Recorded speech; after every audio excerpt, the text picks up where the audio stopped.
Welcome friends, প্রত্যেককে স্বাগত আমাদের ইউটিউব চ্যানেলে। যে সমস্ত ভিউয়ার্সরা প্রথমবার চ্যানেলটি দেখছেন তারা অবশ্যই চ্যানেলটিকে সাবস্ক্রাইব করে দেবেন এবং চ্যানেলের পাশে থাকা বেল আইকনটি প্রেস করবেন যাতে এই ধরনের খবরাখবর সবচেয়ে দ্রুত আপনাদের কাছে পৌঁছে যায়। তো মহামান্য হাইকোর্টে আজকে 2017 টেট ওএমআর শিট নিয়ে একটি মামলা ছিল।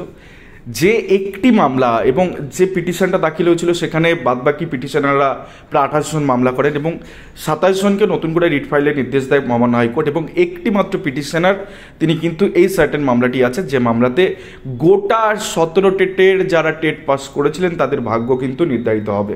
কারণ এই ওএমআর শিটটা যে প্রার্থী মামলাটি দায়ের করেছেন তিনি টেট পাস করেননি এবং সেক্ষেত্রে তার যে দাবিগুলো রয়েছে সেগুলো কিন্তু খুবই জোরালো দাবি। এবং সেক্ষেত্রে তিনি যেটা ক্লেম করছেন কোর্টের কাছে যে এই ওএমআর শিটটা তার ওএমআর শিটই নয়, তার হিসাবে তিনি একাধিক বিষয় এখানে রেখেছেন, উত্থাপিত করেছেন। যেমন ডাবল শিটের কথা, তিনি ডাবল শিট করেনি, তাই ওএমআর শিটে ডাবল শিট দেখাচ্ছে।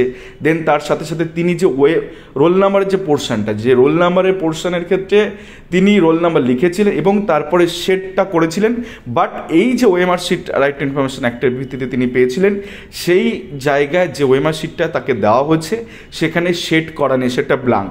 আজকের আর্গুমেন্ট মূলত এই জায়গাটাই উঠে এসেছিল যে শুধুমাত্র যে নিউমেরিক ডিজিট রোল নাম্বারে তিনি লিখেছিলেন সেই পোর্শনটার পরে যে জায়গাটা এনকোড করতে হতো, সার্কেল করতে হতো, ডার্ক সার্কেল করতে হতো, সেই জায়গাটা করা নেই। তো সেক্ষেত্রে সুবিশনাল স্যার, যার বডি ল্যাঙ্গুয়েজ আজকে অনেকটা দুর্বল ছিল, ওনাকে এরকম দুর্বল খুব একটা এর আগে দেখা যায়নি বিভিন্ন মামলার ক্ষেত্রে, সেক্ষেত্রে ব্যাক গিয়ারে আছে। কারণ রেজলিউশন কপিটা এই মুহূর্তে কিন্তু কোর্টের কাছে চলে এসছে এবং অরিজিনাল ফিজিক্যাল কপিও কিন্তু আজকে দিয়েছে যেটা হয়েছিল বোর্ডের তরফ থেকে। তো সেই জায়গা থেকে তিনি যেটা দাবি করছেন যে না এটা রিকোয়ার্ড নয়, এটা ম্যান্ডেটারি নয়, তো সেই জায়গা থেকে মহামান্য হাইকোর্ট জানতে চেয়েছে যে কম্পিউটারে স্ক্যানিং যে ওএমআর মেশিনগুলো, সেই মেশিনগুলো আদতে সেই জায়গাটা শুধুমাত্র নিউমেরিক যে ডেটাটা থাকবে সেক্ষেত্রে শেড না করা থাকলেও সেটা রিড করতে পারবে কিনা। যদি এরকমভাবে রিড করতে পারে দ্যাটস এনাফ, তাহলে সেক্ষেত্রে পিটিশনারদের একটা ব্যাক গিয়ারে চলে যাবে। বাট যদি এক্ষেত্রে এইরকম কিছু পরের দিন যেটা কিনা চেয়েছে, রিকোয়ার্ড করেছে কোর্ট বোর্ডের তরফ থেকে, যদি ওএমআর স্ক্যানিং মেশিন যদি উইদাউট এনকোড করার যে সার্কেলগুলো আছে সেটা যদি রিড না করতে পারে এবং তার বেসিসে যদি ওএমআর শিটটা স্ক্যান না হয়, কারণ শুধু রোল নাম্বার লিখেছে সেখানে যদি এনকোড করা না থাকে, তাহলে যদি সেটা ওএমআর মেশিন স্ক্যান না করতে পারে তাহলে তার গোটা ওএমআর শিট কিন্তু ইভ্যালুয়েশন করা সম্ভব নয়। তো সেই রকম একটা জায়গা আজকে বেশ কিছু আর্গুমেন্ট হয়।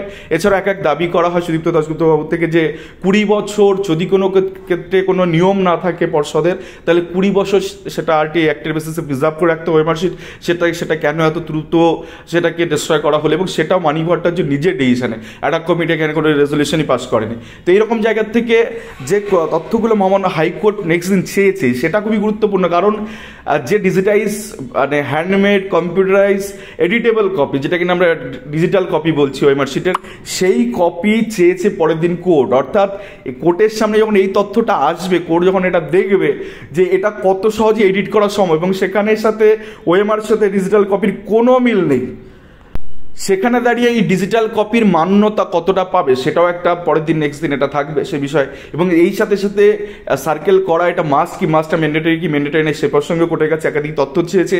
মোটামুটিভাবে প্রথম দিনের জাস্টিস অমৃতা মারবা এই 2017 টেটে ওএমআর শিট যেভাবে মামলাটা দানা পাকাচ্ছে এবং কোথাও গিয়ে ব্যাকফুটে মনে হচ্ছে পর্ষদকে, তার কারণ হচ্ছে পর্ষদের যে সাবমিশন সেটা কিন্তু গ্রহণযোগ্য না। যদি ও শেডের অংশটা দরকারই না হতো তাহলে তো ওএমআর শিটের শেডের অংশটা থাকতো কেন? এটা একটা বড় জিনিস। তো আগামী দিন 14 আগস্ট এই মামলাকে পরবর্তী দিন রেখেছে, দেখা যাক সেদিন কি হয়। ধন্যবাদ সকলকে।